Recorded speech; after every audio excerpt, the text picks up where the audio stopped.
I hope you're thirsty. All the good people of Australia. We've got special guests coming on tonight. Timothy Wilms, my dear friend. He's been a good mate for years. How you going, Timmy? Hey, Dusty. I've never heard you use the word "dear friend" before. Is that a higher up from mate? You're getting up there. You're going up the ranks, Tim.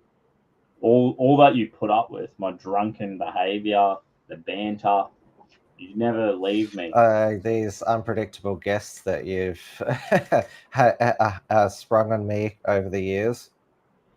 The odd machine gun getting fired midstream. Yeah, although we should specify to the feds watching, that was a US person where it's constitutionally protected. That was Roots Calhoun. He was in the chat the other week, and I just totally blew him off.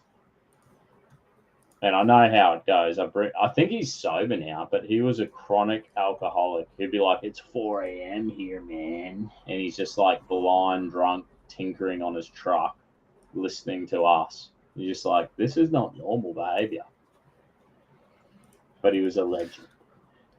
We've got another special guest. This man, the man, the myth, the legend, Dave, right now. Good evening, gentlemen. How you going? Hi, Dave. I am all the better for being here with the both of you. How's Australia month been treating you? Rockin' and a rollin', my friend. I'm decked out. I'm in my old cricket Guernsey that I bought at the One Day International, the Wacker, many years ago. You look like a full blown. I'm gonna try not to swear. 2025, I'm not gonna swear, so Nice. I won't Nice. full on. Yeah. I've got the Aussie hat here. I used to have a MAGA hat there. I'll put the green and gold hat there because it is Australia month. I've always got the flag. I can't make the lights go green and gold because it just washes out the lighting for the cameras. Just doesn't work. The greens and the gold, they're too soft. So I've got to stick with the blues. But we got blue on the flag, so I think it's acceptable. Beautiful. I love it. Tim, where's your flag? Usually you're sporting a flag behind you. Tim's on mute. Timothy Wilms, we cannot hear you. I don't know what's going on. He's having a full-blown conversation. He's muted. We can't even hear you, Tim. Sorry, I turned my microphone off because I needed to burp. I already need to. What a gentleman. Yes. If I need to burp, fart, I press the mute button. We're moving into a positive direction this year, 2025. There's going to be no swearing the effing head off, and Tim's not going to just belch one out midair. I'm not even drinking a beer tonight, mate. I'm on a health kick, so I've got my soda water from the Soda Stream with a bit of lemon juice and cayenne pepper. I'm like, I love that. puts hairs on your chest. That's what it does. I'm just gonna keep drinking beer throughout Australian month. I've clearly had too much of that. Or hairs on your chest. yeah. I've got a little. This is my knife. My mate made this knife for me. I don't know if you can see it. Yeah. It's it's quite beautifully. I don't know what they do. I think they acid wash the steel. It's called Damascus steel. Look at that. It's beautiful. I didn't know we were doing a knife showing event, or I would have brought it. Yeah, it's just to pop the beer open, to be honest. But whatever. Yeah. That's not a knife, Dusty. Although have you seen Wolf Creek?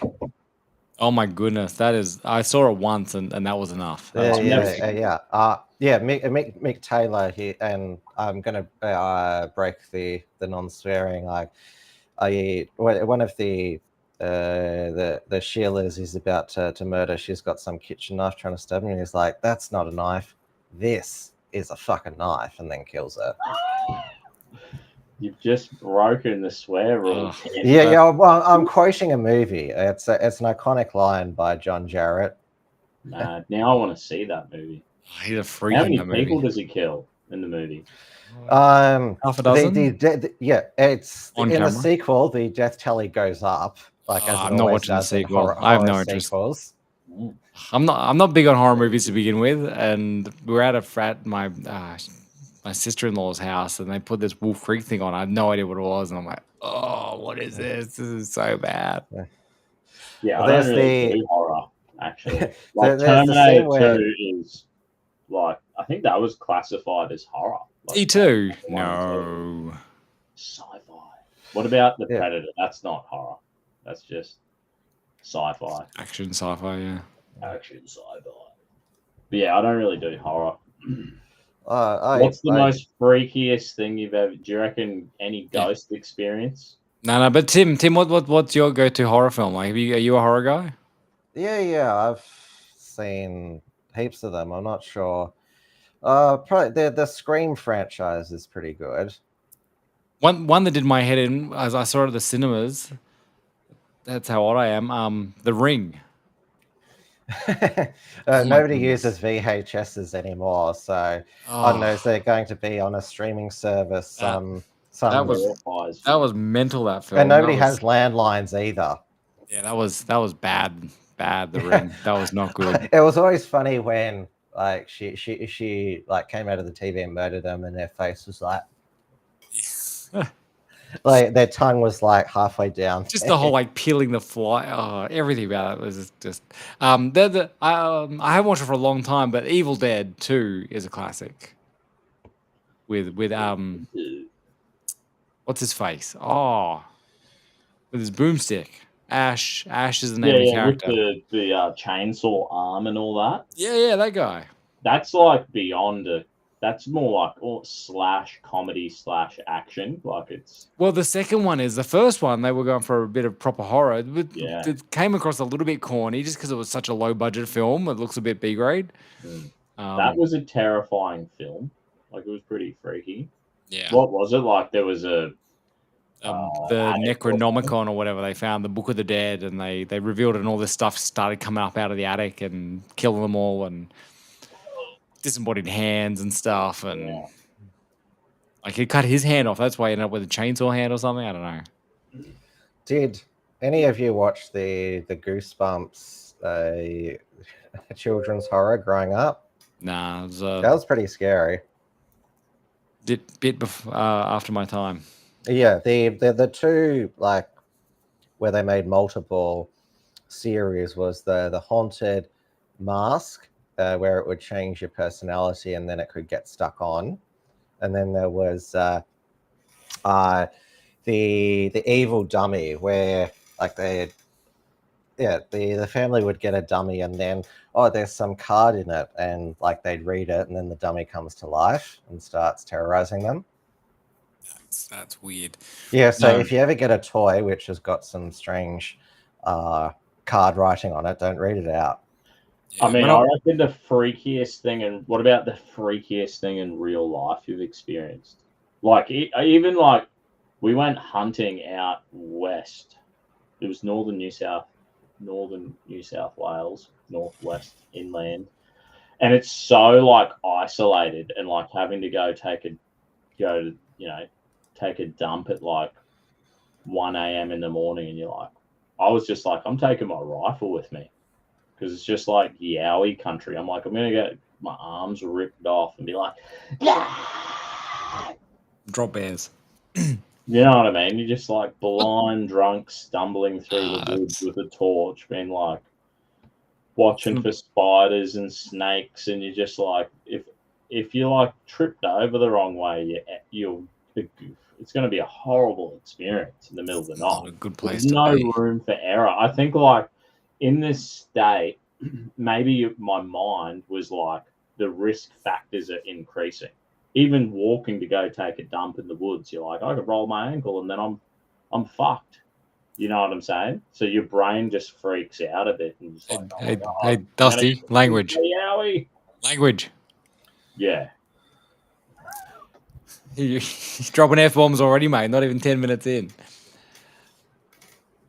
I don't know, real life. I mean, I I can't think of anything like that. Like not as an adult. Just Like walking past an. I hate it when you walk through a net spider adult. web. That's the thing. When you're in the dark and you walk through a spider web and you have no idea where the spider is, how big it was, whether it's on you, and you just got all that web stuff sticking on you. I freaking Yeah. hate that. That freaking kills me. Yeah, I still don't do spider or snake horror. I'd never watch Snakes on a Plane. Oh, that's Or not really a horror, is it? That's If anyone Or- wants to drop a comment, we got like 43 people watching, and not one comment has been Anaconda, dropped. I find that sus. did you watch Anaconda with Ice Cube?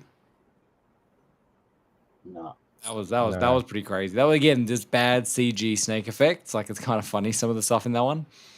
Now when I was a kid and I was before Goosebumps, there was the classic ones were Labyrinth. Labyrinth was a bit freaky.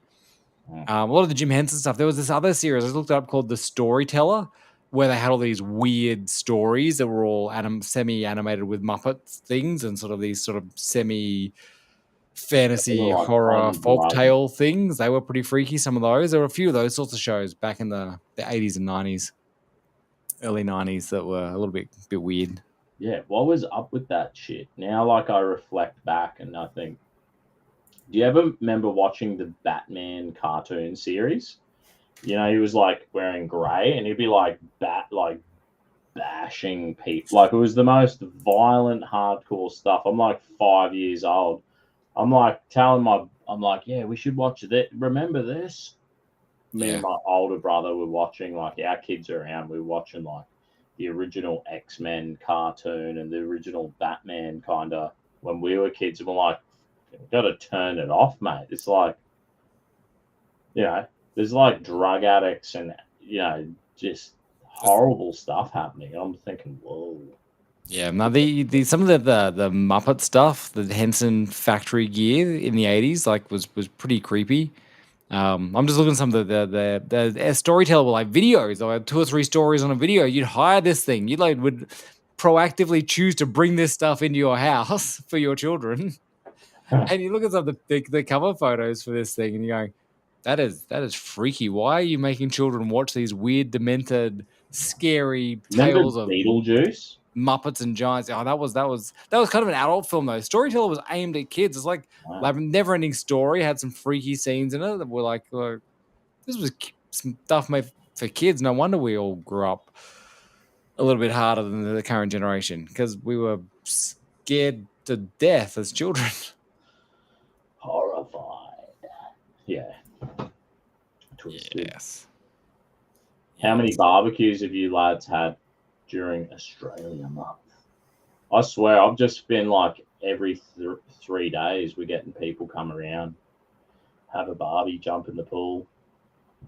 We're in the middle of winter here at the moment. I can't do that because I'm sleeping with a doona on at the moment here in Sydney. It's freaking ridiculous. Like, seriously, it was 21 yesterday was the top temperature.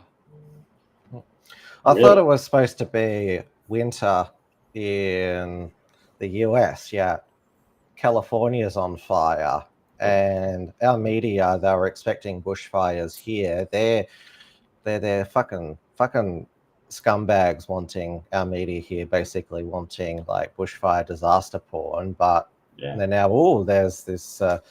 They're called wildfires over there in the middle of their winter. It's pretty mental what's going on. The size of that fire, that's a bad fire. Like Australian look of fire. And the fact that it's going through so many populated building areas, like our bushfires, they hit the occasional town and stuff, and remote houses and farmland and stuff. Like I don't want to, like bad stuff happens in our big bushfires and people do lose property and stuff, but the scale of the property that's being lost in California at the moment is completely next level. It's like if the fires raged down through like Ipswich or whatever up in Queensland, right, and just started destroying entire suburbs and towns. Just let it burn, I reckon. Wow. Is it true that that we exported gum trees to California? Like, is 100%. Which they're basically like petrol. Yeah, It's great that I've been to San Francisco a few times for my old job, and once I was in the Uber going to wherever, and you go through one of their parks there, and the windows down, and it's like, this smells like Australia because it's just all the eucalypts, like it's just full of gum trees. I'm like, this is mental. I'm halfway around the world and it smells like home, just because I've got gum trees. And so yeah, when the fires rip through those, as we know in Australia, the way it gets through the gum oils, and but I don't know if that's the issue in the Palisades. They're saying they've just got really strong winds blowing in the wrong direction. And so then embers are blowing into town and lighting up more buildings, and it just keeps pushing the fire. No water, because Gavin Newsom flushed it all to the ocean to save the fish. Yeah. So yeah, no water in the fire hydrants, bad forest management. They haven't been doing backburning and raking and clearing out all the brush and the underscrub. So it's been just sitting there as a tinderbox. It's a bit of a perfect storm. We're not doing too badly in Australia compared to California. I mean, there's still hazard reduction burns in Australia. The greenies, thankfully, have been ignored on that one.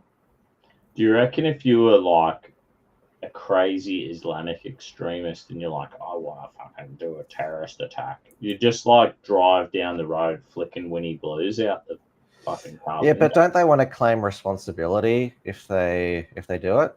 Maybe. That's true. They just, yeah. They could claim responsibility. What's wrong with that? They don't.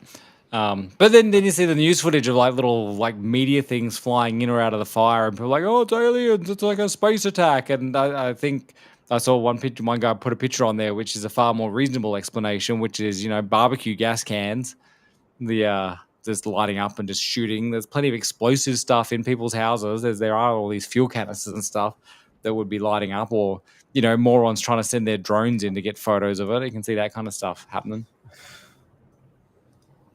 No, but we started a fire when we were teenagers. We almost burnt. It got out of control on us. There's like an abandoned mine, so we went up there with petrol and the old CO2 sparkler bombs. Mm-hmm. It was more socially acceptable. This is before I think they did change like laws around all that, and teenagers aren't really doing that crazy crap anymore. But yeah, we would go up there and would blow up CO2 canisters and sparkler bombs, and we lit like a huge section of the bush on fire. But we luckily we were at the top of a hill. Someone threw something down the hill, so it like burnt back up the hill, and yeah, it was epic. We were freaking out. We were like snapping branches off trees and like stamping it out. So it took us probably like 2 hours to put a fire out, and we were like, I was absolutely exhausted. Like, the fire's out, I'm laying on the ground like, oh my God, like I've almost died of all the smoke I've been breathing in. I'm burnt and stuff. It was epic. Matches. Never ever play with matches, my friend. That's could just be teenagers being retards. Yeah. So they don't do that stuff as much, unless they're like trying to be all what's the word for them, where they wear those stupid little gay bags around their things and their eshays. The old eshays. The eshays. But they seem more concerned about trying to look cool and yell at old people than go on like get into shenanigans like that. Yeah, they're too busy trying to score meth. Back in the day, it would be like, people would want to have a little dirt bike fun in the bush. And, it was a bit more in Ipswich. There used to be so many open trails, like Ipswich. Yeah. You're just driving along and you're like, ooh, that looks like a cool little 4-drive track. Even before then, right? I think it's the legacy of before you're a teenager, you just spend your whole life like as a 9, 10, 11, 12-year-old or whatever on your push bike, just riding around and finding places and finding tracks that the kids that were sort of 5 to 10 years older than you that had been burning through these bushlands for decades, and you'd follow those and see where they went, and you just go on these adventures, these mad adventures as kids. and you know you'd go and like build cubby houses in the bush and drag all branches and make these little bases that you'd go and hang out in for 3 days and get bored of it and then do something else. And then so by the time you're teenagers, you're sort of leveling up that sort of shenanigans. Whereas now the kids, we wrap them in so much cotton wool. There's no chance they're doing that as like into those preteen years, right? It's insane. We had like, so the same quarry, like you were saying, the older, maybe 5 years older than us, teenagers or young adults, they had this like tree fort, and it was probably like 5 meters by 5 meters, like suspended in the air, and it's probably 3 meters up, right? And you could like climb on it, you could walk around. We'd have like 10 of us on top of it. And so we like inherited this thing, you know, we never knew who built it, but we dragged like 4 couches up there. We had a big fire pit. We ended up getting that, you know, the orange high-vis like safety barrier kind of tape. Yeah. We wrapped that around, and then we actually like built a proper door. We framed up one side properly with a door, and we had like, we would live in this place, man. Like school holidays, I'd go up there and I'd be like, I'm going up there for 3-4 days, never to return, have an esky with food, and I'd have like a hot plate, beers, goon, weed. Would have like, back then you'd have like a little, you'd have batteries. I don't think we even had rechargeable batteries. So if you were like going up for like a 4-day party, you know, you would actually have to fucking buy the big batteries for your boombox. It was awesome. B cells. Yeah. It was so much fun. I'd go missing and my family would be like, where is he? And then I'd come back and I'd just be like, yeah, I've been in the hut. We'd call it the hut. Did you have older brothers, Dusty? Yeah. Yes. I think that's the thing. Like if you had older brothers, they were doing all that kind of mad stuff. And because they were the sort of the completely unleashed sort of early Gen Xers, and they were feral. And so older brothers rubbed off on the next generation a little bit on the later Gen Xers. I didn't have any older brothers, but my mate did. And so I sort of got a little bit of it rubbed off on me because I had friends. But now the current crop of kids, they've got nothing like that. They got no one. They're like Chinese kids. Have you ever met a Chinaman? Like I got Chinese workmate. They don't have siblings. Like the CCP aborted all our siblings. So they're like all childless. They have no siblings. It's like a weird thing. Like single kids, like single kids. Yeah. A whole fucking, you're just like, that is so fucked up, bro. Happy Australia Month. We've got the official Australia Month X page. Give the Australia Month page a follow. Yeah, get on that, baby. Good. It's been terrific watching Australia Month this year. It's the genuine grassroots, like the amount of people. Every day I go and I just go to the search bar and I look up Australia Month. And there's all these new people I'm following. Like if someone's posting Australia Month, they're getting a follow. Nice. I haven't done as much in week 2. Week 1 I was pretty active because I was up in Port Macquarie, or for you, Dusty, down in Port Macquarie. And I didn't realize how much Federation stuff like was surrounding there with Edmund Barton and the history there. So I was like reading all these different plaques as I walked along the coastline. They had all the historical plaques. I went to the Port Macquarie Museum and was reading all the stuff there, and it was awesome. It was great to kick off Australia Month in a place that was so filled with history. Because now I live out in northwest Sydney, out in the sticks and the suburbs. There's no ancient history here. Everything's been bulldozed down and put in shoebox housing lots. I totally didn't hear the end bit because I was listening to this guy. I was reading this comment section. The UK voted down setting up an investigation into Muslim rape gangs. Did they actually vote it down? Like I did see. It was like 364 to 111 or something. Yeah, because you know that Keir Starmer, before he was a politician, he was the director of the Crown Prosecution Service, while these predominantly Pakistani Muslim grooming gangs were grooming and raping British white girls, and the authorities were ignoring it because they didn't want to be seen as racist. And also, he also failed to prosecute the BBC's worst pedophile, Jimmy Savile. So there was lots of non-prosecutions under prosecutor Keir Starmer. What a scumbag piece of shit. Oh yeah, he is. The whole thing is the most disgusting thing I've ever heard of in my life. Like I don't really involve myself when things get to that point where it's just absolutely disgusting. Often if it's a mass shooting or a terrorist attack, something like Justice this, I'll just be in like, Britain I don't even comment. Broken.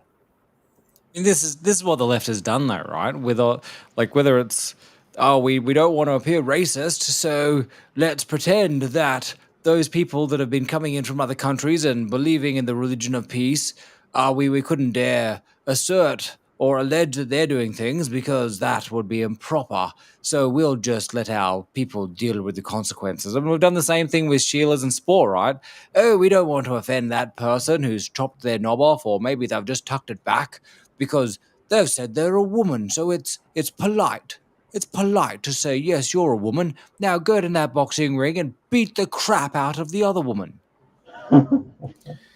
Though, thankfully in Australia, when there were these predominantly Lebanese Muslim rape gangs in Sydney in the late 90s, they were successfully prosecuted and convicted. There was widespread public disgust at the time. We thankfully had a legendary prosecutor in New South Wales, Margaret Cunneen, who put them all behind bars. I actually met her once at a function. And like they're targeting like the girls they target would be like single parent home, low socioeconomic, like like a family could have a divorce, mental health problems, addiction, whatever causes a family breakdown, like horrible stuff. And then there's kids involved, and then the boys are probably up to no good, drugs and crime and stuff, and the little girls are left and are vulnerable. Like these are the most vulnerable people who don't have family, like they don't have a solid family unit. They don't have a dad around, or maybe the dads can't even get access to their kids. That's like another common thing. Dads get shut out of the equation, and you know what I mean? So it's just like horrible. Yeah. It's pretty bad. And like regardless of whether you think Tommy Robinson's good or bad, or whether he should be in jail or not, they're using that as a bit of a distraction. Legend. Using it as a bit of a distraction technique to stop talking about the real issue, which is not Tommy Robinson. It's the fact that this has happened and needs to be stopped, and didn't get prosecuted properly. Like, yeah, it's more bread and circuses. Tommy was the one who really put his neck out on the line, and he publicly, like exposed all this in a time where, it's crazy when you think of Zuckerberg's out there saying, "Oh, I want to champion freedom of speech," and you're like, I'm thinking, dude, all this rape gang stuff was like, if you mentioned it back in the day, like Tommy, you'd just get deplatformed. Like that was the first wave of censorship. Was you couldn't say anything about Islam. Islam was fully protected, and that was because of Zuckerberg. Yeah. So it's all connected. Like it is all connected. And at the time, Tommy was a hero because I guess he went up against the censorship machine, and despite the censorship machine, he continued on and he cut through the power of the censorship machine, and people en masse got to know what the hell was going on. What kills me about guys like Tommy, though, is then in one hand he's saying, yes, we need to stop these abuses against women. And then in the next minute, he's going out and hanging out with blokes like Andrew Tate, who is self-confessed on many, many video clips talking about how much he abuses women and takes advantage of them to make money and so on. So it's like, It's the dude, exact like, same demographic of young, vulnerable right, girls from exactly. broken It's homes exactly getting who taken Tate goes after.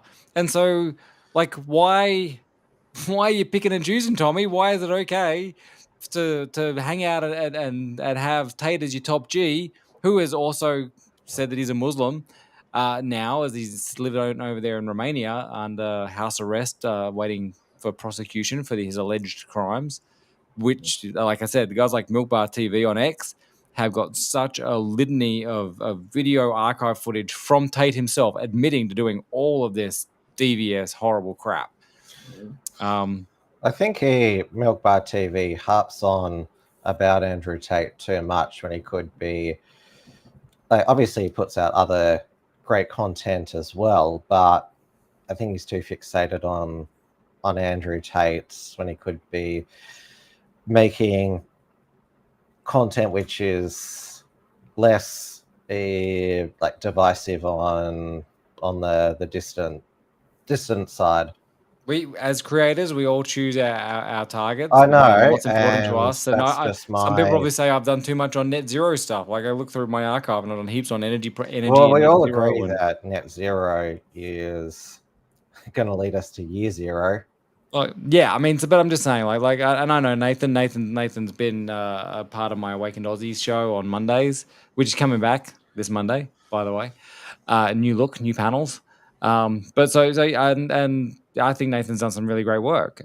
And if he chooses to spend his time and energy continuing to try and prosecute the case against the Tates, then power to him. And if he's going to use it to, support more redeeming or do anything else, he's a free creator. He can do that. So I get like you see a lot, and he does post a lot, but that's because there's a lot of content. And I think I kind of agree to the point that so many people have the wool pulled over their eyes or are willfully ignorant around the Tates. And so you will see Nathan pushing back against Elon at the moment because Elon's retweeting and giving Tate some cred. And he's like, Elon, what are you doing? You have 200 something million followers. Do you not recognize the hypocrisy of backing this guy who says this thing, but then also does very similar things, allegedly?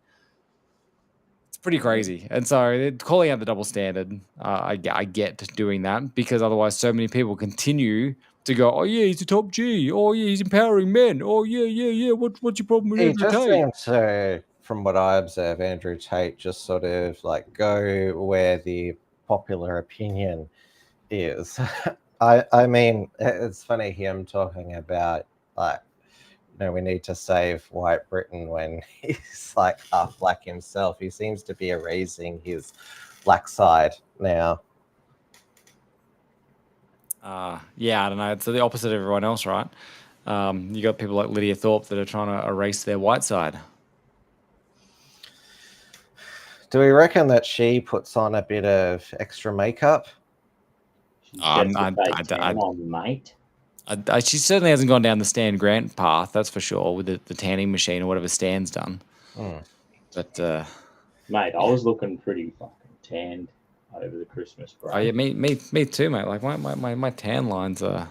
You look like a typical Irishman there, Dave.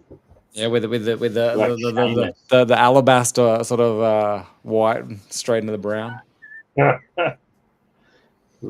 Beautiful golden reddish. I was wearing the tank for a little bit. I had the sort of the Baywatch uniform on. I found that in Best and Less and was like, oh, that's freaking gold, red shorts.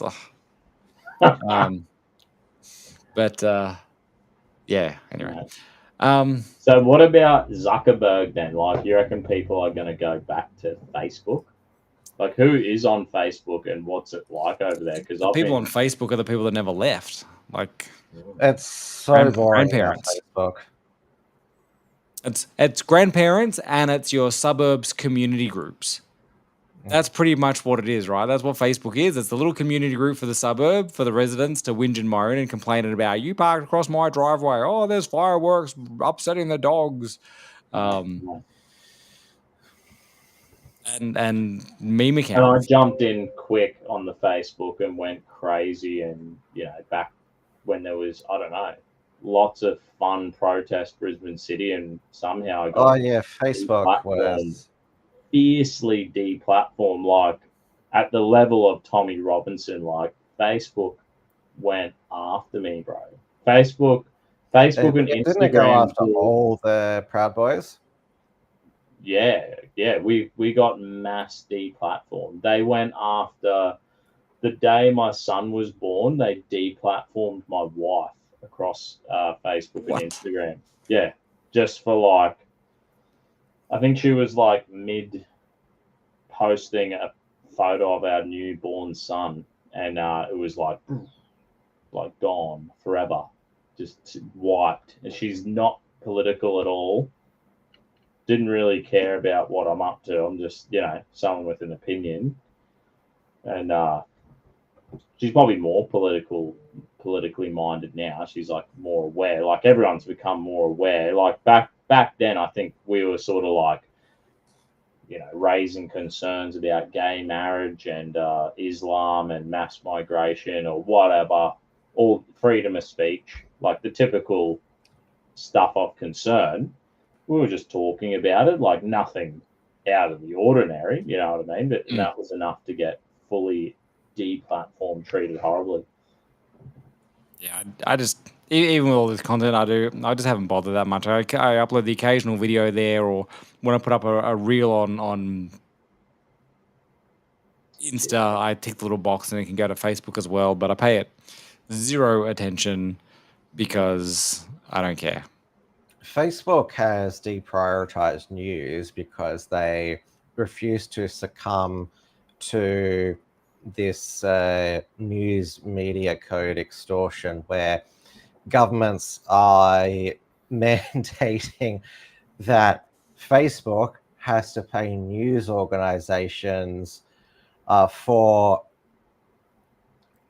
links that are shared on their website, even though the fact that the traffic is being driven from Facebook to their website. So people are clicking on news websites from Facebook, and the news websites are demanding, even though Facebook's referring them, demanding payment from Facebook. It's totally perverse. So that's another contributor to why, like, the Unshackled has about 22,000 followers on Facebook. Wow. When we post there, we're lucky to get 3 or 4 likes now, just because of the combination of suppression. I lost my original Facebook profile in 2019 for simply reporting on Blair Cottrell's appeal trial in the county court. His name and face is deemed to be violent content, and so I'm not sure if I was reported, but it just like went through all the articles that I did with his face on it, and just deleted my account. So did you watch Zuck's 5-minute thing? I did a little piece on it yesterday for my channel, and so I watched the whole thing. And he's saying that, yeah, the filters are doing too much, and while there's bad stuff we need to stop, we have gone too far with our complicated filters, and even if they're only blocking 1% of posts, that's millions of posts that they shouldn't be blocking if they're the wrong ones. So we need to lighten that up a little bit, and they're going to bring in community notes. But what I thought was really telling is he goes, people... We stopped suggesting civic content because people said politics was stressing them out.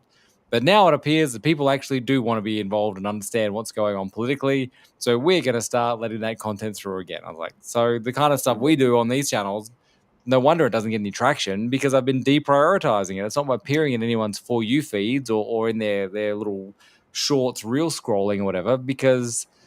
But they only put out mainstream. I bet your mainstream news is still getting through, right?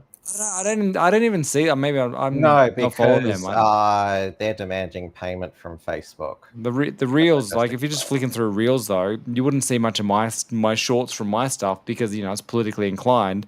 You just get the funny stuff, which I'm kind of okay with. I like just watching the funny stuff on my reels. But it's not good for my channel. Yeah. But people are saying that basically Zuckerberg is just copying whatever Elon Musk does now, including getting a hair transplant. I mean, Zuckerberg, his hair was thinning, and then he's got these huge ginger curls. Because Elon Musk, if you see him earlier in his career, his hair was thinning, but he got the transplant. So he's literally copying Musk so much, he's getting the same hair treatment. Zuck said that he's a libertarian now, right? So, I mean, and we've got some comments in there. He's riding the wave. He's not common sense. The right thing to do. He's pivoting. Maybe it's all just survival, and just trying to keep the advertisers on the platform and stop them all running elsewhere. The Twitter files revealed that it was governments who were, well, not just simply nudging, but coercing social media. I mean, they weren't doing this like of their own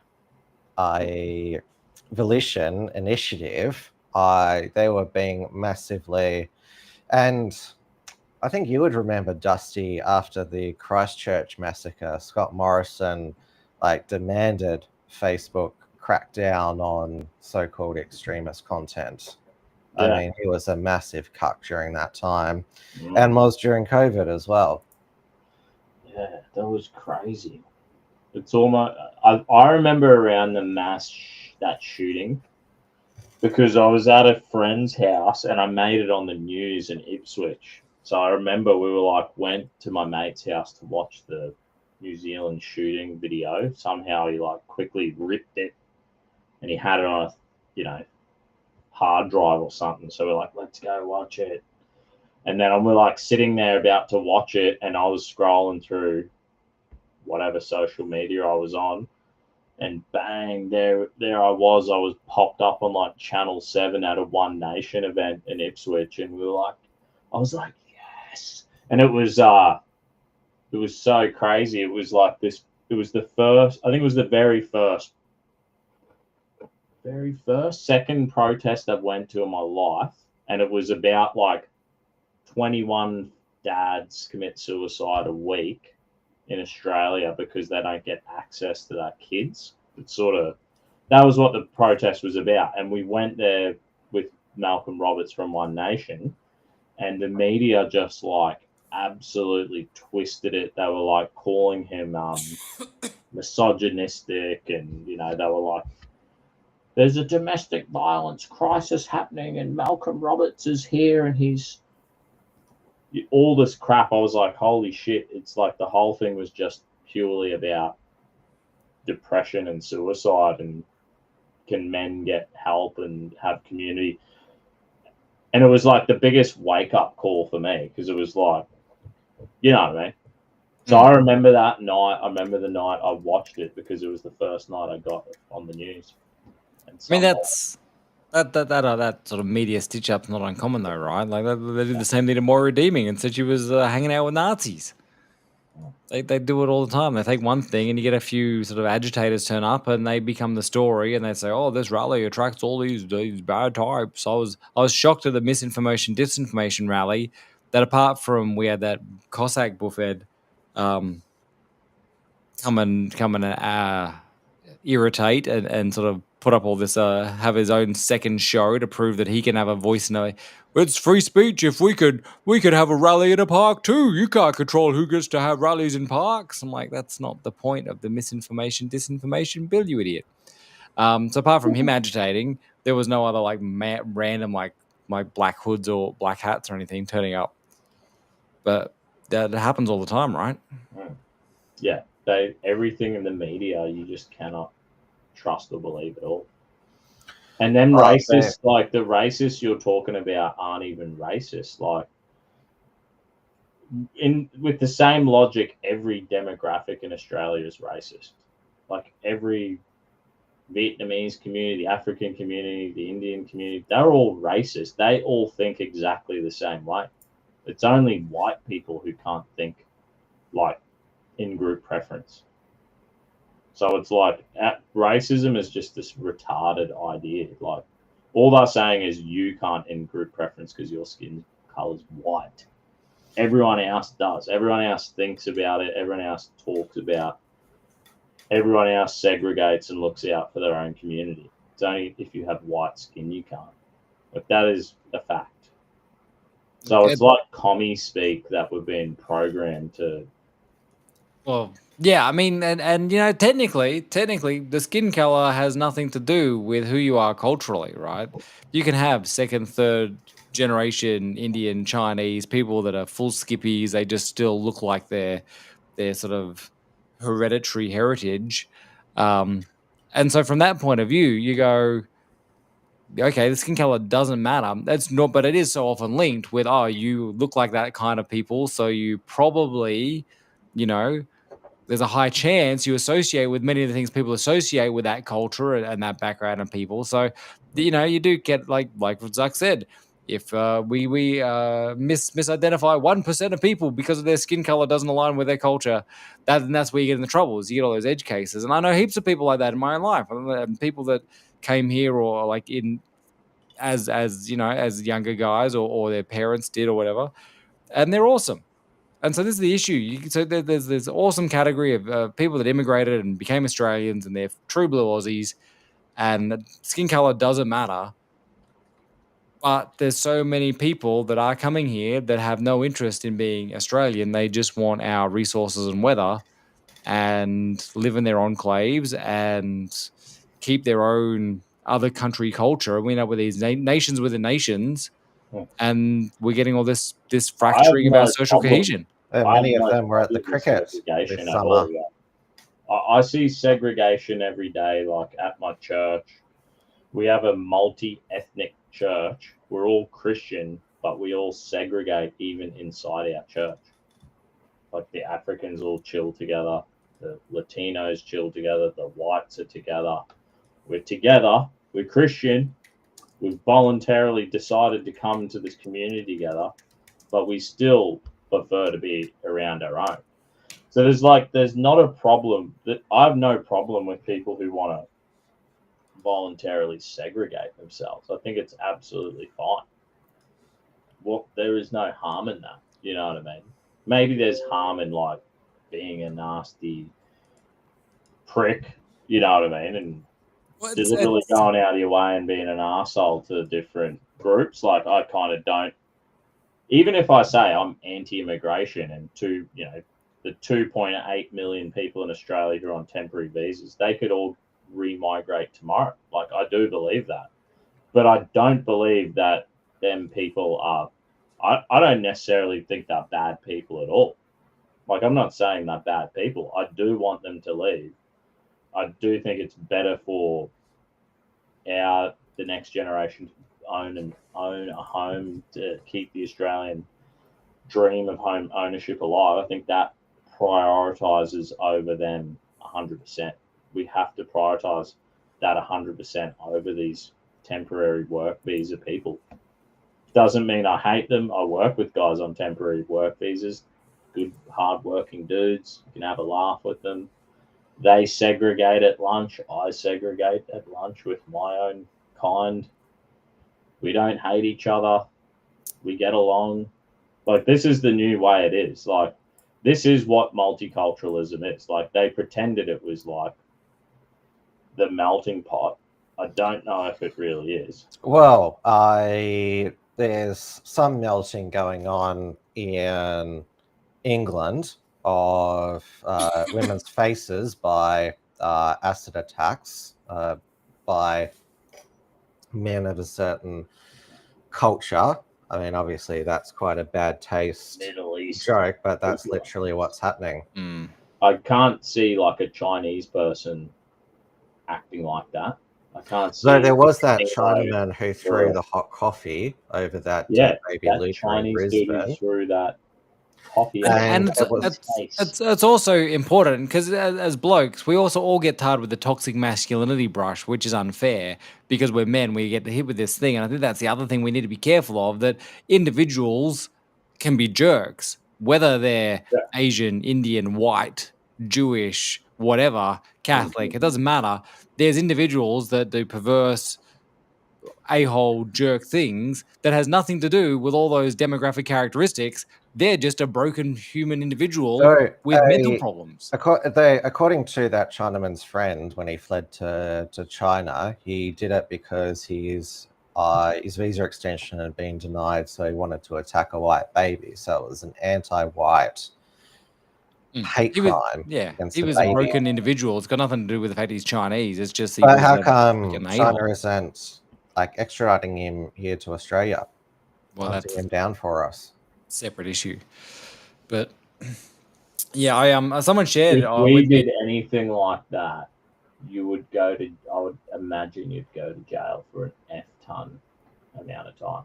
Like it is too. We've got a double standard in this country. Like Anglophobia. Here's someone who targeted a white child. Yeah, and the Racist attack. police, they didn't want to mention the attacker's race. They were too busy being politically correct. The They full didn't corrupt bother media. to stop him leaving the country.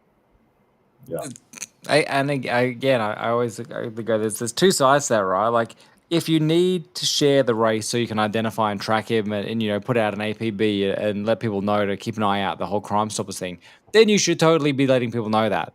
But I also get that if it's irrelevant to the crime, you don't want to label it. And because, you know, we do have a bunch of people that are completely racist a-holes that will just go, oh, that one jerk a-hole did that thing and he's this demographic, so now I'm going to pay out on all of that demographic all the time because that's how I believe. See, like, I just think race, how we say race or racist, I just don't know if I even think it's real. Like, Asians, look out for Asians. Africans, look out for Africans. Aboriginals, tribes more than race. It's tribalism, right? For themselves. It's tribalism. You look after the people in your tribe that are like you. They have their own active lobbying groups. They segregate. They look out for their own. I don't even have a problem with that. I just think that's human nature and natural. Like, I don't see necessarily larger crime rates coming out of different groups. I don't know. I don't experience it or see it.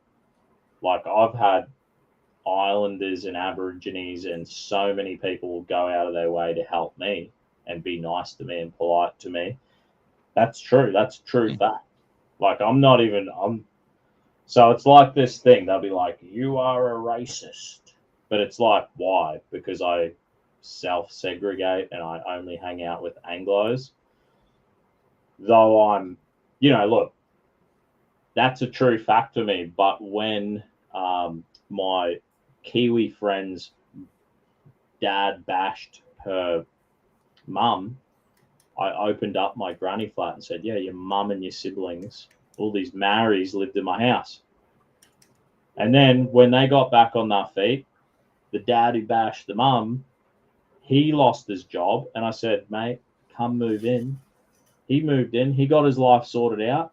And now the family are all actually Mickey Mouse. And so as much as I can say to you the things the way I do believe in common decency.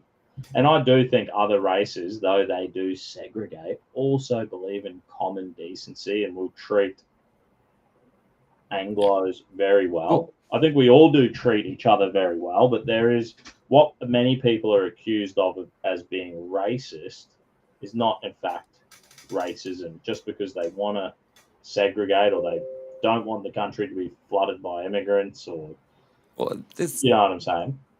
Yeah. Yeah, I mean, so someone shared with me a whole bunch of quotes from all our founding fathers and stuff, all these things, and quotes from like a former ALP leader.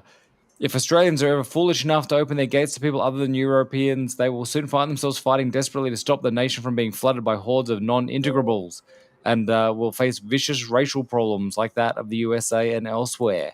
Or you got Henry Parkes, the guy, they named the dish place after it. The challenge would be to not view that as a racist comment. That's not a racist comment. No, but it's saying non-integrables is the thing, right? And the issue is we haven't had that integrable thing. And so it doesn't matter where you're from. If you come and integrate as an Aussie, and that's what I was saying, like people I've hired in my teams, people I'm good friends with and mates with. They're Aussies, regardless of where they came from. They're Aussies now because they integrated. But it's the problem with the non-integrables, the Well, ones that the just come in. multiculturalists, they've turned assimilation and integration into a dirty word. Yeah. And I saw Tony Abbott on talking to Peter Credlin at the end of last year, saying just that, and saying there's too many people who are just living in hotel Australia. Like there's people who are like they're getting citizenship of Australia but have no intention of identifying as Australian, i.e. embracing and integrating. Yep. Yeah, 100%. And the issue is that then that becomes a dirty word when we talk about sort of the Aboriginal people as well. How dare you say they should integrate into modern Australian society? We should continue just to throw free money at them to live in remote bush camps where no one would ever choose to live because there's no opportunities there and nothing to do. And the only reason they can stay there is because we throw free money at them. But how dare you suggest they should actually integrate into society and not just live in remote bush camps relying on handouts? But it's still apparently white man's fault that they're there. Like I reckon a lot of it is because we've just thrown money at them and said stay there. I wonder how much of the youth crime in Alice Springs is racially motivated because they're taught to hate white people. I think it's maybe some of it, but I think it's also just boredom and lack of parenting. I mean, my youth boys, so I did 2,500 hours of volunteering as a youth leader in Inala, and a large percentage, maybe 25% of my boys were Indigenous. So, like, these guys have been at this house hundreds of hours. I've picked them up from the cop shop. I've hung out with them, spent so much time with them, seen them finish school and get their first job, get their driver's license, all that. You know what I mean? I was there at their school graduation. I love these dudes. They're my mates. I care about them. But like everyone in the youth group, Islanders, Africans, Bogans, we all segregated off to our own groups. Dudes would be here. Youth boys would be here. The 3 Islander lads were sitting together. The 4 Abos are sitting together. The 5 Aussie kids are sitting together. The 2 Vietnamese kids were hanging together. We would segregate in church, though we were together. And even they went to school together. They played on their own same footy teams. We go to the same church. Right now, every one of them is, as adults, have segregated back into their own racial demographic. We're still mates. We care for each other. If the boys see me, they'll be like, Dusty, thanks so much. Often Aboriginal kids will be like, Oi, Dusty, at the pub, thanks so much for everything you did for us. I love you. They're like grown men. They're now grown men. They'll tell me this, eh? But like, you know, they know I'm a Bogan. I know they are Aborigines. They are like, I don't know what that integration really looks like. Like realistically, it's like be law-abiding citizens, get a job, make an honest living, contribute to civic society.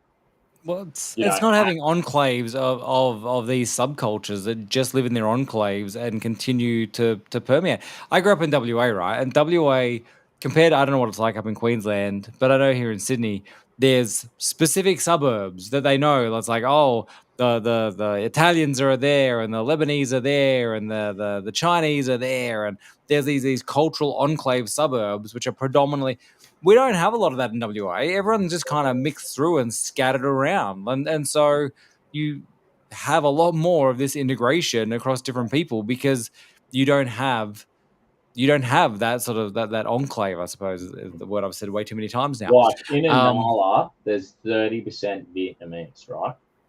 And so the Vietnamese community in Inala have, I think they're statistically the most successful immigrants. Their children are like the most educated university degree outcome for a demographic. So me and my brother got work for a Vietnamese concreting company because the children aren't concreting because they're all engineers and dentists and shit. You know what I'm saying? So it is kind of the cool story. These were Christian Vietnamese people who hated communism, were very grateful to be Australian. It would give young Australians work and an opportunity. Very good people, fucking great people, but they segregate to the max and want to just be around other Vietnamese people. Like, I don't really have a problem with that. Like, you know what I mean? Like, well, I mean, everyone hangs out with people. The reality of the situation, like this is just the truth. Like, that's just the way it is. That was good to me. I was good to them. We got along. Consider them friends. It's like anyone, regardless of any of that. Some people you get along with really well and will be your best mates and you'll hang out with all the time. Other people are a bit more fringe friends and you don't have as much in common. And so a lot of people do. And maybe there is a genetic DNA thing in there. Maybe it is that, that sort of like fast thinking, slow thinking thing where like we do pattern recognition and go, oh, very familiar. You look familiar. And so your brain sort of drops a level of guard with people like that. And so it instantly brings you a layer closer and there's less walls to tear down to actually connect as humans. And so maybe there's something there subconsciously that we don't understand psychologically. I don't know. But I think, you're allowed to choose who you want to be friends with as well. And that doesn't make it racist. No. You're allowed to, hang out with who you choose to hang out with. And if that happens to look like apparently on the surface level skin color thing. Which there is the African Youth Centre. I drive past it going to my brother's house, the African Community Youth Centre. So am I allowed to have the Anglo-Celtic Community Centre? Can I just be the Anglo-Celtic? Well, I mean, the British Australian community does exist, and I'm not officially a member of it. Well, I'm talking about whether that would be, permitted and funded by a government. I bet you this African Community Centre is funded by the government. I bet you all our rates in Ipswich are funding for that facility, 100%. Look, there's definitely double standards. I'm not arguing that at all. I mean, the fact that you can have women's only gyms, but can you have dudes only gyms? Is that a thing? There should be dudes only gyms. I mean, they should be brought back. I mean, right? There's an issue where we don't have those sort of not strippers, but gentlemen's clubs, like places where dudes can go to have a whiskey and a cigar and just. Given that a lot of men's gyms experience are now ruined by those gym hoes who set up their camera and with those see-through yoga pants, stick their bums into the men's face and say, "Stop perving on me," and like they film it for social media clout, and the man's just like, "I just want to work out." I mean, wouldn't a men's only gym would means they can work out in peace without being accused of being a pervert? Yeah, like I wonder if we did have the government just like, so if the libertarian, I'm in the Libertarian Party, if the libertarian ideas were more, if that became more mainstream and the government just let us have men's gym, let us have the Anglo-Celtic community group, just the same as that, like that would be a move in the right direction. Like and what my argument is, why the hell are we talking about everything's racist and multiculturalism when it's not? We're trying to smash a fucking round peg into a square hole. You know what I'm saying? Like, we're just not playing with reality. Doesn't mean we hate anyone. Right. Like, we don't have to fucking hate anyone. Like, even if I said deport all these people, I wouldn't be rude about it. I'd say you came here on a visa to study or do some work, and your visa's run out. Thank you We appreciate you. God bless you. I hope you enjoyed your time here. And let the visa run out and let them return home. And just don't issue visas. Don't, when one visa runs out and goes home, don't issue another two. So we're, you know, the young fucking tradie just finishing his apprenticeship, you know, can he buy a house? Can he afford, you know what I mean? Like, let's get honest. That doesn't mean we hate anyone, you know. Yeah, and Not all being the nasty to people. so supply and demand. Like the government just let too many people in too quickly. Like, and it's not. I mean, this is what some of these founding fathers, like Henry Parkes, was saying. Parkes was like, "Is it safe, wise, or a tolerable thing for us to have nearly 60,000 people belonging to an alien race out of touch with us in faith, in law, and tradition, and everything in Dear's life, to have them in the midst of our society? Must this not be a thing to be deprecated and lamented and resisted by everyone that wishes well to the social fabric of this new country?" This was like back in the 1800s. This was 1850s or whatever. I don't know. He was talking about Irish people. Well, yeah, well. You know, like, Irish people were allowed to migrate to Australia under the White Australia policy. You might have been talking about Asians back in there. That was sort of the mid 1800s, the gold rush era, the Chinamen of the time, as they called them. But I mean, he's saying 60,000 people that are out of touch with us in faith and law and tradition. Like, and back then, 60,000 would have been a huge number for the tiny, tiny new colony of Australia. Back in New South Wales, particularly, right? But we're doing the same thing now. Like, we're not heeding that warning, and we're letting what is it in the last 2 years, 1.5 million new people come in, many of whom will be out of touch with us in faith, in law, in tradition, in everything that endears life. Like, it's all these, like, now it's like Indian curry muncher bashing seems to be, everyone's like paying out on the Indians. I've never met a bad Indian in my life. Like, I've never met a bad Indian in my life. All the Indian mates I've had, or workmates over the years, have been fine people. Working, they're not criminals, they're not selling drugs, they're just working an honest job, paying the taxes, they segregate. They often starting small businesses, they're super entrepreneurial. So they're like fine people. But do I think that if there's 1 million Indians on visas right now, just let the visas, like my cousins from Ireland came to Australia and worked with me for 2 years, and they couldn't get visa extensions, and they returned back to Ireland. Isn't that incredible? Yeah, like the system actually does that to someone. Yeah, it's incredible. I didn't think they did that to anyone. Was that racist of us to send my Irish cousins back to Ireland? No. They came here. Like, if you issue the visa, you say, well, this is your visa. It's 2 years, 1 year, whatever it is. Look, you've stuffed up. You've issued too many visas. Let them run out. And for the next 3 years or 2 years, we're in a tough situation because the government were idiots. But you know what they're doing? People go, oh, actually, I'm asylum.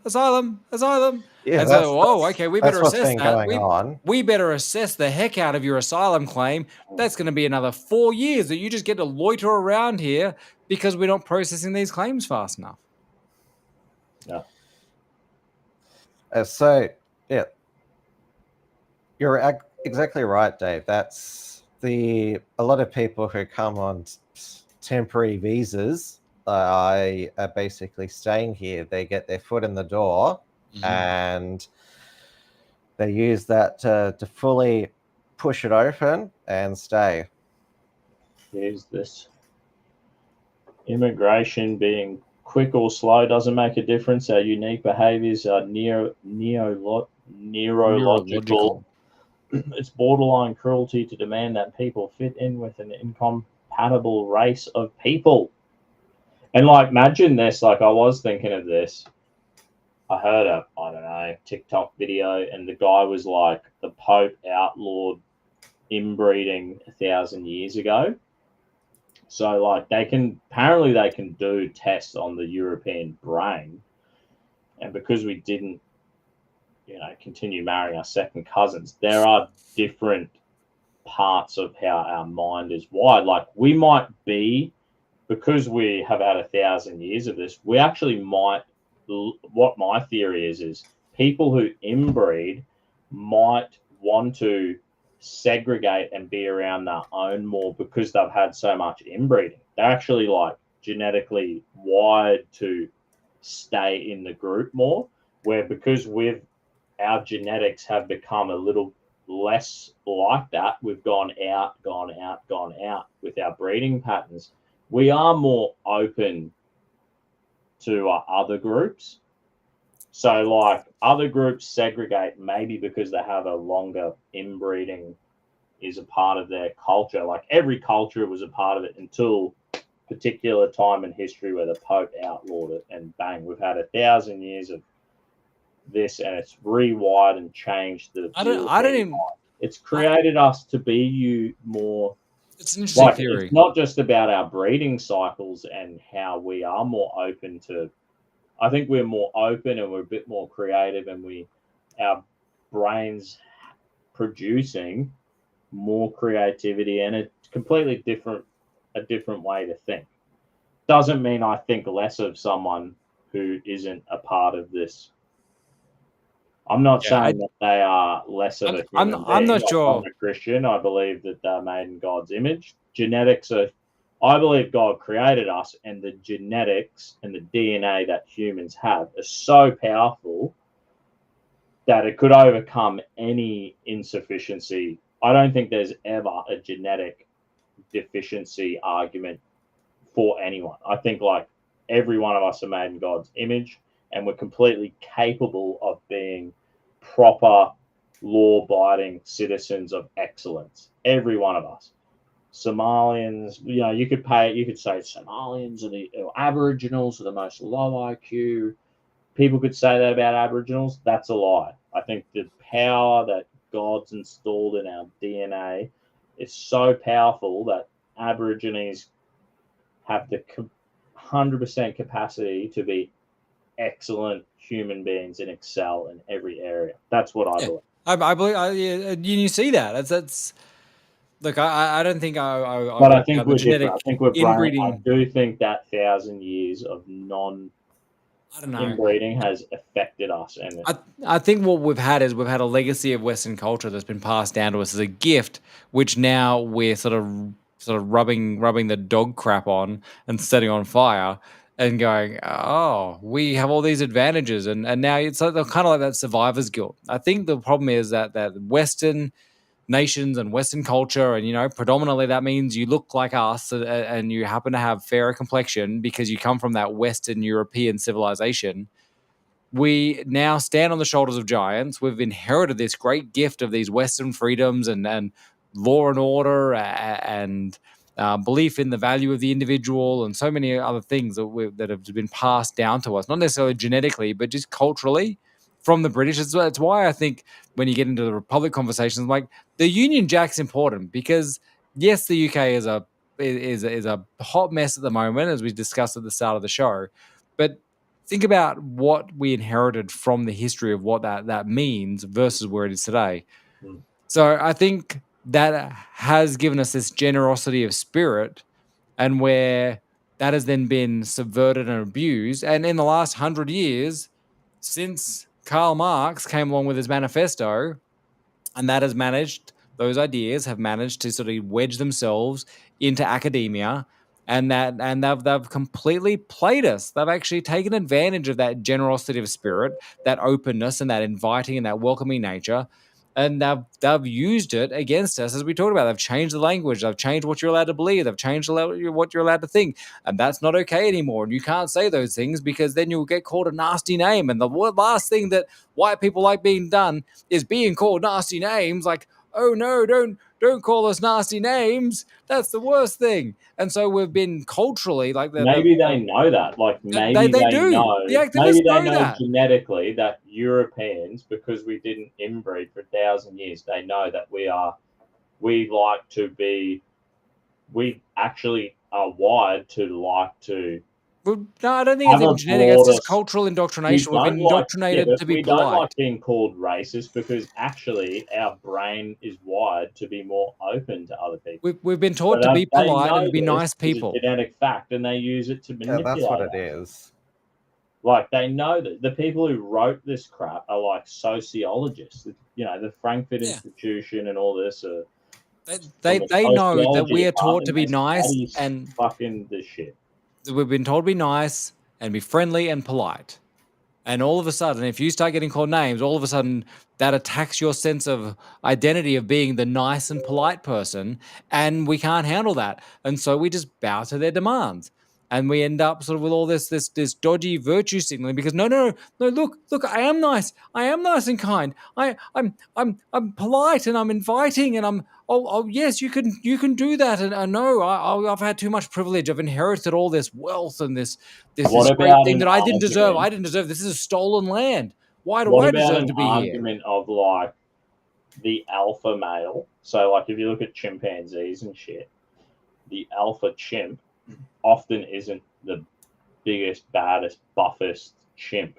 It's the chimp who's pretty jacked, but he has an ability to have a coalition, like the largest coalition of the healthiest, and the one who can form a coalition wins. So there's also that argument when you're like, you're a racist. You go, actually, I need a coalition of as many people to like me as possible. You know what I mean? So there are like simple things. You're just like, I actually want to get along with people, and I need to survive. I need to have, a group. Group survival is better than individual alpha survival. Like, it doesn't really work. The alpha people with this ultimate alpha mentality, you see them like, you go, it's not going to work, bro. You know, the tribe will win. And this is the thing, is like, maybe this is Trump's theory. I thought like, oh, Trump, he's talking about Panama and Greenland and Canada and like the United States empire. But maybe Trump realizes, maybe he's like, China wants Taiwan and wants all this. They want to restore an empire. Russia wants to restore an empire. Turkey and the Middle East, they want the Ottoman Empire back. So, like, yes, we've had nation states since World War II. It's so, like, for the longest period of time since the Bible was, before the Bible, it has been tribes and empires. The idea of a nation, not really. Like, the concept of nations as we know it, it's... Well, nations were conquered by empires. Yeah. So, like, this goes back to having a coalition and trying to be the alpha. An empire is just a coalition of, you know what I mean? Like, we're going back to a bigger coalition mindset to become the alpha and to have security. Maybe Trump realizes the game's changing again. Maybe they have CIA reports and they know exactly the truth of what's going on, There has been the clash of civilizations that has been ongoing for the past 30 years, as that was the title of the book by Samuel P. Huntingdale, which talks about how the pending 21st century conflicts will be civilizational. And so mentions obviously the West and the Sino civilization, China, the Eastern Russia. His book has come to fruition. And well, I mean, our advantage would be English being the biggest language, 2.5 billion, whatever, maybe 5 billion English speakers. So, like, that gives us an advantage. Christianity is the biggest religion. You know what I mean? Like, our education structure is all in English, you know what I mean, around the world. There's many who have reservations, including me, that, like, to counter the other empires, there needs to be, like, we need to follow Trump in having a Anglosphere empire. I mean, like you were saying, nationalism is a very recent phenomenon in the 19th century. But the thing that's important about nationalism is it gives its people sovereignty, self-determination. And I certainly think any nation, including ours, shouldn't give that. Sure, we should cooperate with like-minded nations, but like we only have to look You're at what gonna end up the with EU was. We'll end up with like a Brussels situation, or Yeah, we've got Canberra telling Queenslanders like Bob Catter country how to run things, and it just doesn't work. So with an empire, you're gonna have Exactly right. I would argue that I get logistically the number of people and the populations they had back in the day, they split the states up the way they did. But now I think our states are way too big. And I think we've discussed this on previous show, Dusty, where like Queensland should be at least 3 or 4 states. New South Wales should be at least 3 states. Victoria should be at least 2 states. South Australia, maybe 1. I don't know. WA, at least 2 or 3. They're just too big. And the people are too spread. And how are the people in the capital cities really governing effectively for the people in the country towns? And from that subsidiarity point of view, that sort of self-determination and sovereignty point of view, Tim, like being able to say, hey, if you're in this major hub city, be it Toowoomba or something up in Queensland, or it's Wagga or something down here, or Dubbo, how about give them the ability to sort of set a few more rules, laws, and regulations to attract people off the coast to go and live in those cities? Let them set up their own building regulations and so on. Let them set their own corporate tax limits and so on. Let's do those sort but we can't because we have these mega states. And so if we got absorbed by the US, how much worse is that going to be? I think that's one of the things I see when you look at the US and their federalist model. They have so many smaller states. And so they really get this differentiation between the different states where they can try and attract people. There's a lot more of that state to state mobility. Whereas here in Australia, we don't have any of that because people just sort of live in the city they were born in and they die in the city that they're born in, and they never venture anywhere else, and they don't go and live in different cities. There's no reason for them because all their networks and everything just happens to be there, and there's nothing to attract them to have a better life. The other cities and states have limited options to do that because they're these megaliths. Yeah. Ipswich. Like Ipswich, I mean, here's a little, it's kind of off subject, but it is. We've got a giant dump in the middle of Ipswich, right? And everyone complains about the stench of it. And I'm like, the state government is not solving the problem. The councils literally can't really do anything. So it has to be the state government or federally. I don't know what they need to do is like find new land for the dump to move. And then that land that the dump is current, nothing will ever happen with it. You can't ever build anything on it, right? Like Sydney Olympic Park used to be a dump, right? Yeah.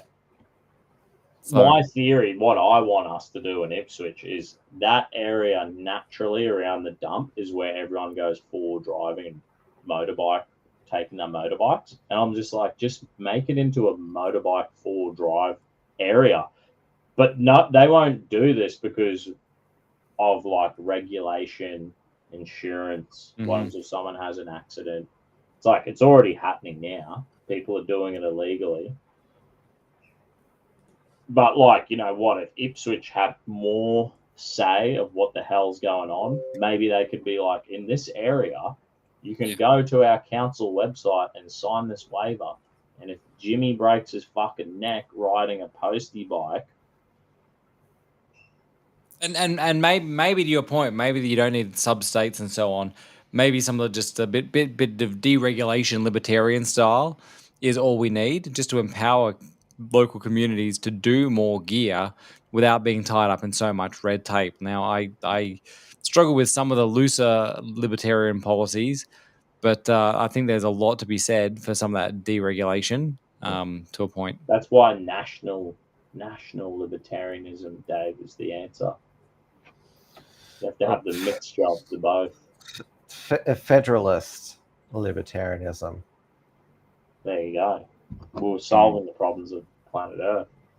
I would be like, the city council's donating this bobcat to this area, and then just like throw the boat, like the tribe of Bogans, you just throw them the keys, and then just let them create like the world's greatest motocross and four-wheel drive park you've ever seen.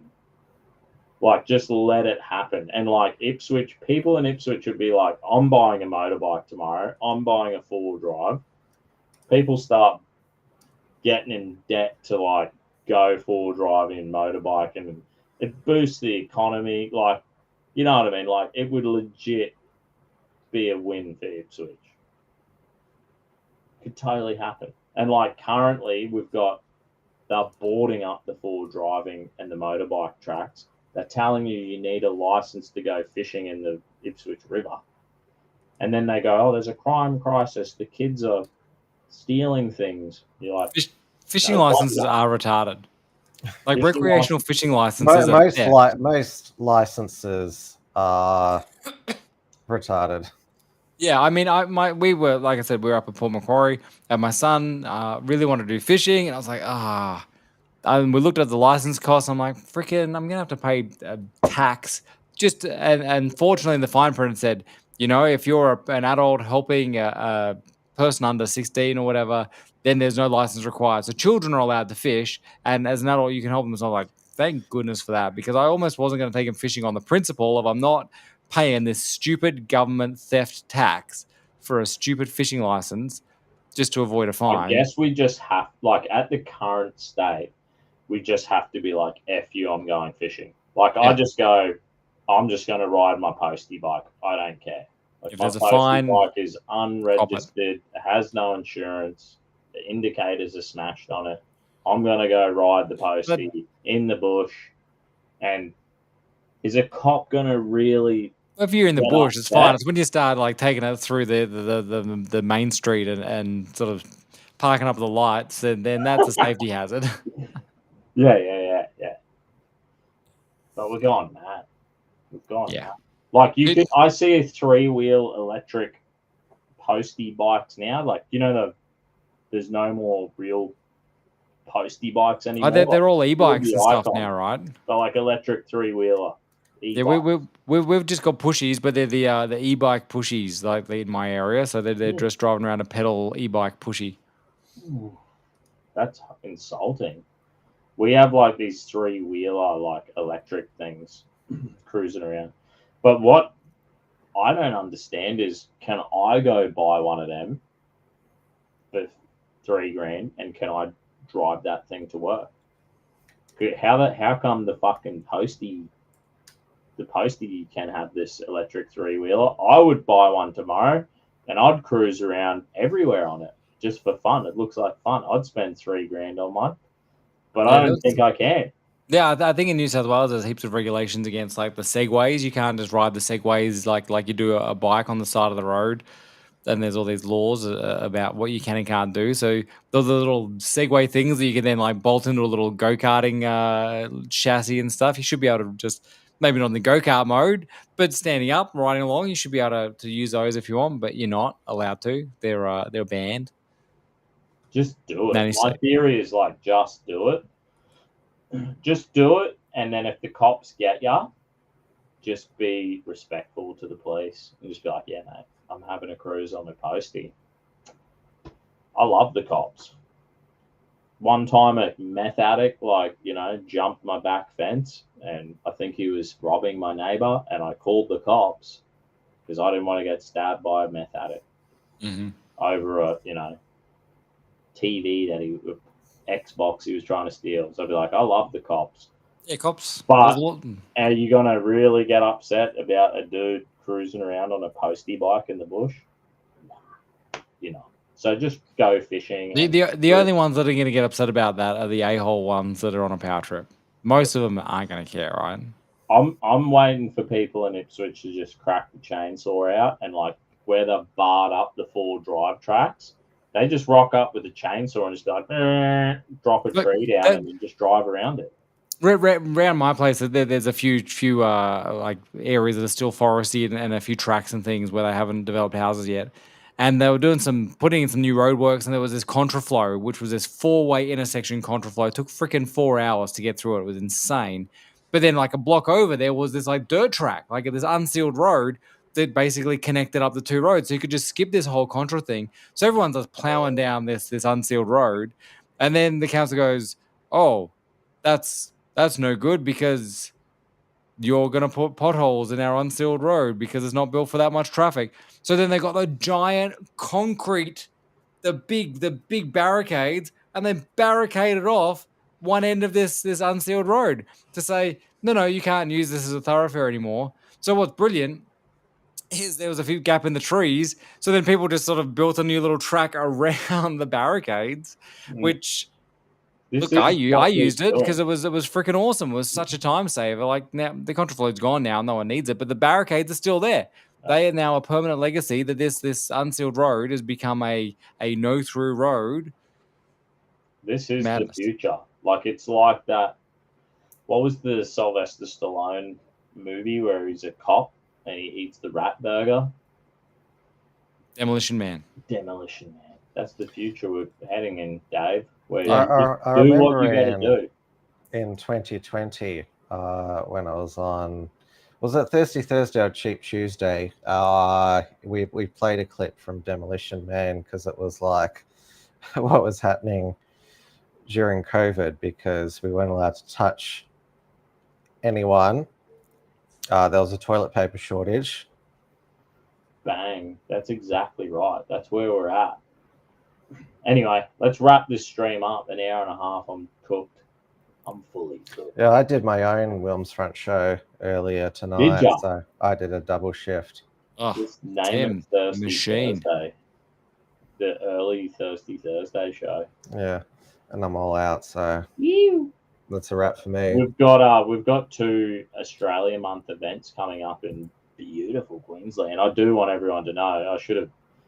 This Monday, the Libertarian branch in Ipswich is doing an Australia Month themed event. And then the following week, we've got Voting Matters doing an Australia Month themed event.